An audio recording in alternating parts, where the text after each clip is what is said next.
साध्वी प्रज्ञा जल्द ही जेल से रिहा हो सकती हैं। एनआईए ने एक चार्जशीट दाखिल करने वाली है, जिसमें प्रज्ञा को क्लीन चिट दी जा रही है और मकोका हटाया जा रहा है। एनआईए का कहना है कि कर्नल पुरोहित को एटीएस ने फंसाया था।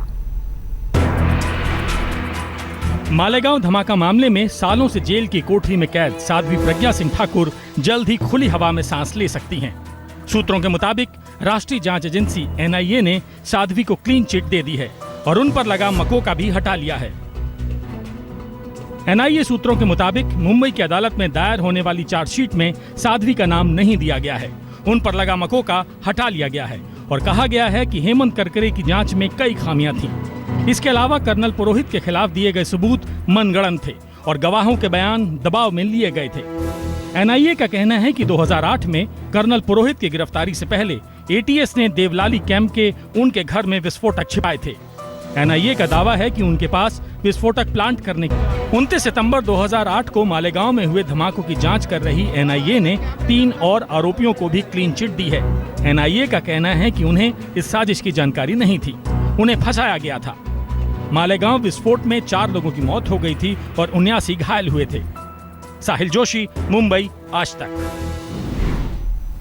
बीजेपी सांसद सुब्रमण्यम स्वामी का कहना है कि मालेगांव धमाके के पीछे सिमी का हाथ था। उनसे बात की आज तक संवाददाता संजय शर्मा ने। डॉक्टर स्वामी, एक बार फिर मालेगांव ब्लास्ट को लेकर एनआईए वही बात कह रही है जो आप बरसों से कहते आ रहे हैं, तो आपको पहले से कैसे आइडिया था और किस तरह से आपने रिसर्च की? अब वो कह रहे हैं कि चार्जशीट 1-2 दिन में आने वाली है और उसमें साध्वी के खिलाफ कोई भी सबूत नहीं मिला है मकोका को लेकर। जी ठीक है, देखिए पहले मैं आपको ये बताना चाहता हूँ कि एक लहर चली कांग्रेस की।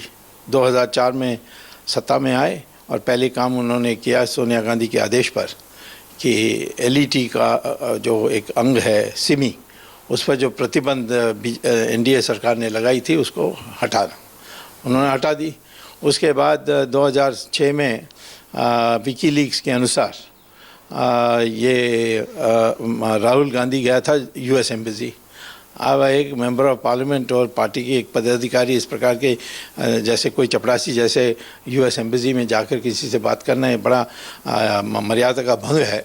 पर फिर भी उन्होंने जाकर उनसे कहा, जिसको उन्होंने एक टेलीग्राम में बदल करके भेज दिया वाशिंगटन, कि राहुल गांधी आए थे। उन्होंने कहा कि हमारी कांग्रेस पार्टी की निर्णय है कि हिंदू आतंकवाद एलईटी से भी बहुत भयंकर है। तो वहाँ दूसरी बात हुई।